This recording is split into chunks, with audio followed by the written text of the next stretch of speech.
The summer of 1864 marked a period of unusual peril to the daring pioneers seeking homes in the far west, following upon the horrible massacres in Minnesota in 1862, and the subsequent chastisements inflicted by the expeditions under Generals Sully and Sibley in 1863, whereby the Indians were driven from the then western borders of civilization in Iowa, Minnesota, and the white settlements of Dakota. In the Missouri Valley, the great emigrant trails to Idaho and Montana became the scene of fresh outrages, and from the wild, almost inaccessible nature of the country, pursuit and punishment were impossible.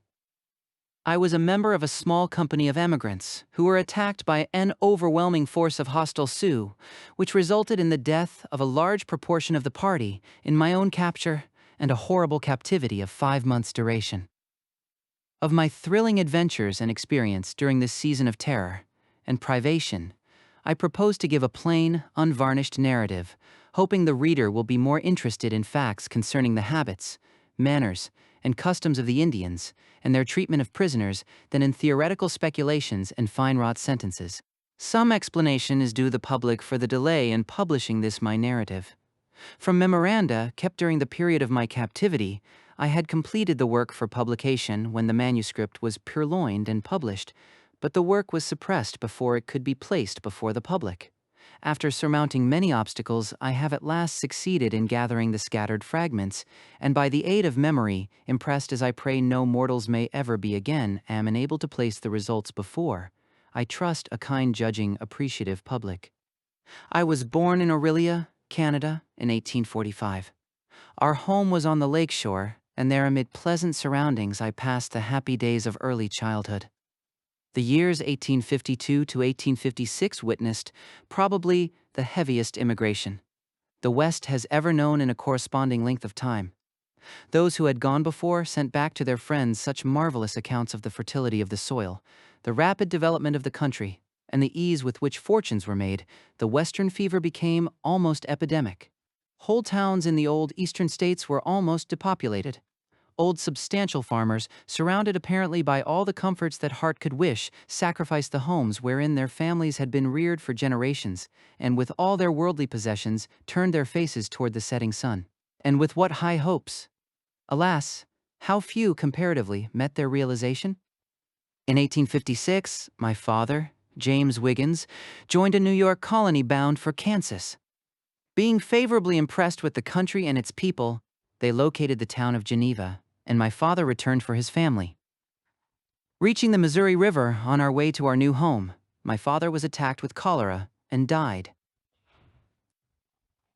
In obedience to his dying instructions, my widowed mother, with her little family, continued on the way to our new home. But, oh, with what saddened hearts we entered into its possession. It seemed as if the light of our life had gone out. He who had been before to prepare that home for us was not there to share it with us, and, far away from all early associations, almost alone in a new and sparsely settled country, it seemed as though hope had died. But God is merciful. He prepares the soul for its burdens. Of a truth, He tempers the wind to the shorn lamb. Our family remained in this pleasant prairie home where I was married to Josiah S. Kelly.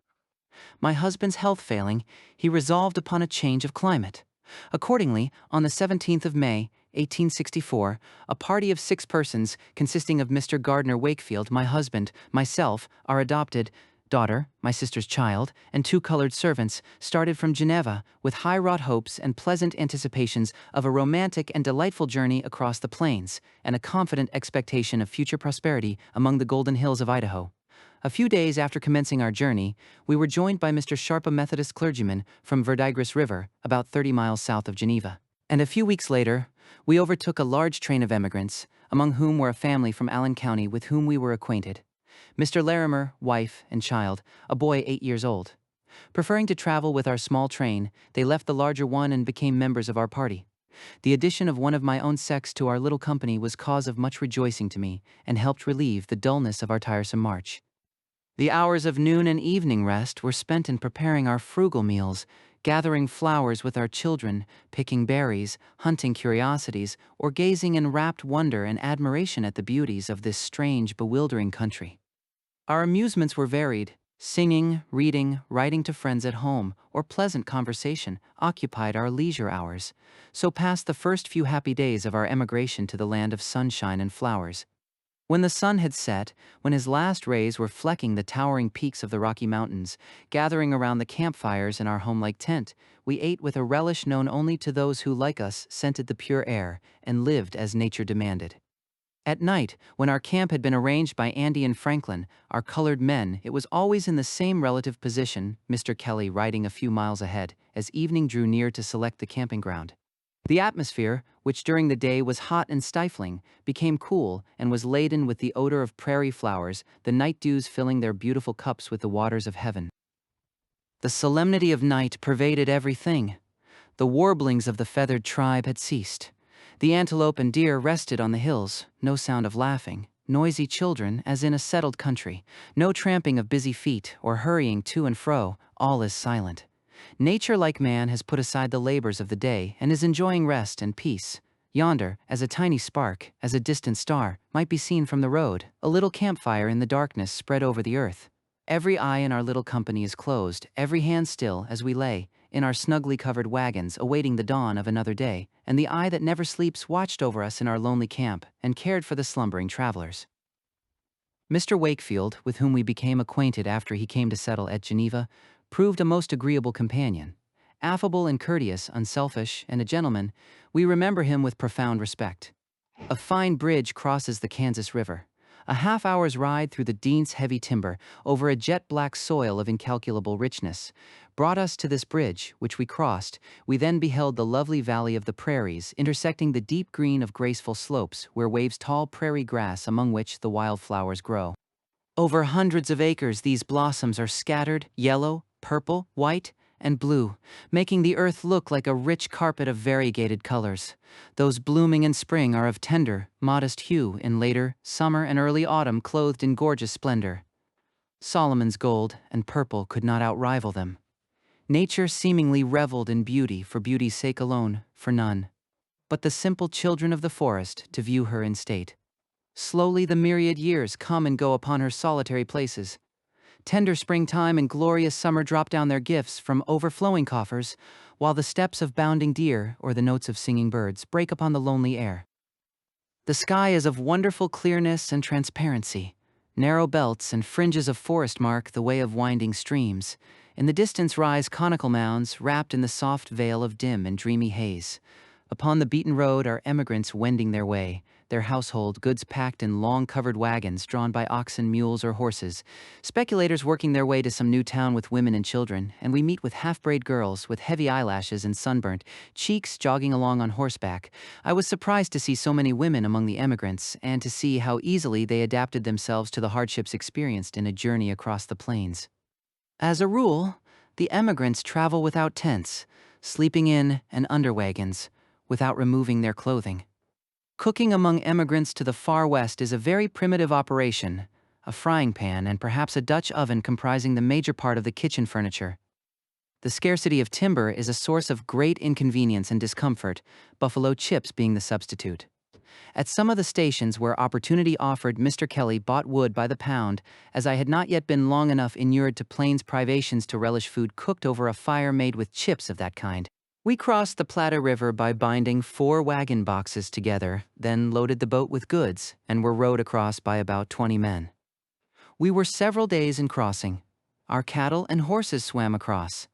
The air had been heavy and oppressively hot. Now the sky began to darken suddenly, and just as we reached the opposite shore, a gleam of lightning, like a forked tongue of flame, shot out of the black clouds, blinding us by its flash and followed by a frightful crash of thunder. Another gleam and another crash followed, and the dense blackness lowered threateningly over us, almost shutting out the heights beyond, and seeming to encircle us like prisoners in the valley that lay at our feet. The vivid flashes lighting the darkness for an instant only made its gloom more fearful, and the heavy rolling of the thunder seemed almost to rend the heavens above it. All at once it burst upon our unprotected heads in rain. But such rain! Not the gentle droppings of an afternoon shower, nor a commonplace storm, but a sweeping avalanche of water, drenching us completely at the first dash, and continuing to pour, seeming to threaten the earth. on which we stood and tempt the old Platte to rise and claim it as its own. Our wagon covers had been removed in the fording, and we had no time to put up tents for our protection until its fury was exhausted. And so, we were forced to brave the elements, with part of our company on the other side of the swollen river, and a wild scene we could scarcely discern through the pelting rain surrounding us. One soon becomes heroic in an open-air life, and so we put up what shelter we could when the abating storm gave us opportunity.